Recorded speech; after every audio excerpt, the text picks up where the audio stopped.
Okay, so today we're doing a deep dive into something pretty heavy.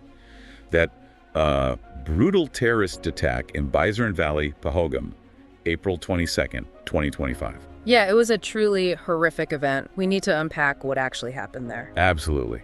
So the basics. First 5 terrorists, heavily armed. That's right.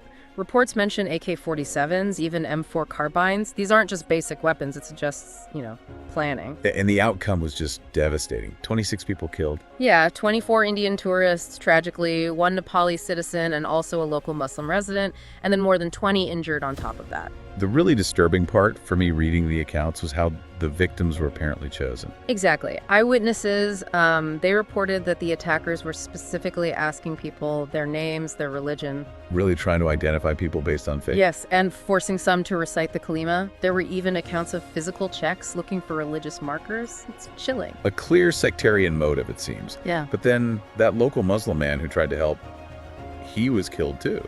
Right, which just underlines the sheer cruelty. It wasn't just about one group in the end. It was about spreading terror. And something else, Baisaran Valley. It had only just reopened for tourists, right? That's what the reports say. And crucially, it seems security forces weren't actually notified about the reopening. Wow. That feels like a major gap. A huge security lapse, wouldn't you say? It certainly seems that way. It created a vulnerability, potentially. The investigation kicked off fast, though. Right, the NIA, the National Investigation Agency, and the Jammu and Kashmir police are on it. Correct. A joint investigation. And they've already identified some key suspects. Yeah, I saw the names. Adil Hussain Thokar, apparently a local guy. Mm-hmm.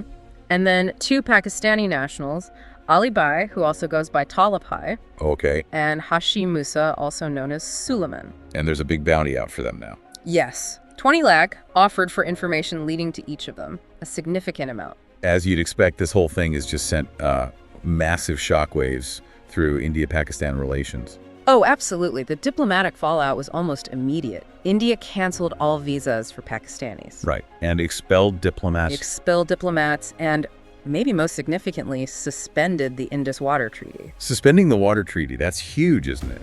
That agreement's been in place for decades. It's a massive deal, yes. Huge potential implications for the region. Pakistan obviously reacted too. They closed their airspace to Indian flights, I read. They did. And they also suspended the Shimla Agreement, another foundational agreement for bilateral relations. So both sides pulling back from key agreements, and there are reports of more firing across the border too. Yes, unfortunately. An increase in cross-border firing incidents has been reported since the attack. Tensions are definitely high. Leaders on both sides have made some very strong statements. Our Prime Minister Modi said, we will pursue the terrorists to the ends of the earth. And bring them to justice, yes. And Defense Minister Rajnath Singh added that they'd punish not just the attackers, but the conspirators behind it. Strong words. Shows the level of seriousness, definitely. Absolutely. But amidst all this horror, there were also, moments of real humanity. Right, like the local pony handlers there in the valley. Reports said they were incredibly brave, helping rescue the injured. They were true heroes. And local gurudwaras, the Sikh temples, they opened their doors immediately. Providing shelter, food, help to tourists who were stranded. That's amazing community spirit. It really is. And the critically injured, they were airlifted quickly to military hospitals in Srinagar. Just imagining the scene described. Injured people, bodies scattered. It's just heart-wrenching. Utterly devastating. No other word for it. Okay, so wrapping this up. We've looked at the brutal details of the attack itself, the way victims were targeted, the immediate investigation, and the suspects. The really serious diplomatic fallout between India and Pakistan, the strong political responses, but also those, inspiring acts of kindness from locals. It's a lot to take in. This whole tragedy in Baisaran Valley, it really throws a harsh light on that constant tension, doesn't it, between wanting tourism and needing security. Exactly. And managing these incredibly complex international relations in a region that's already on edge. It really leaves you thinking, what does this mean for the path forward? What are the challenges that just keep persisting there? Yeah.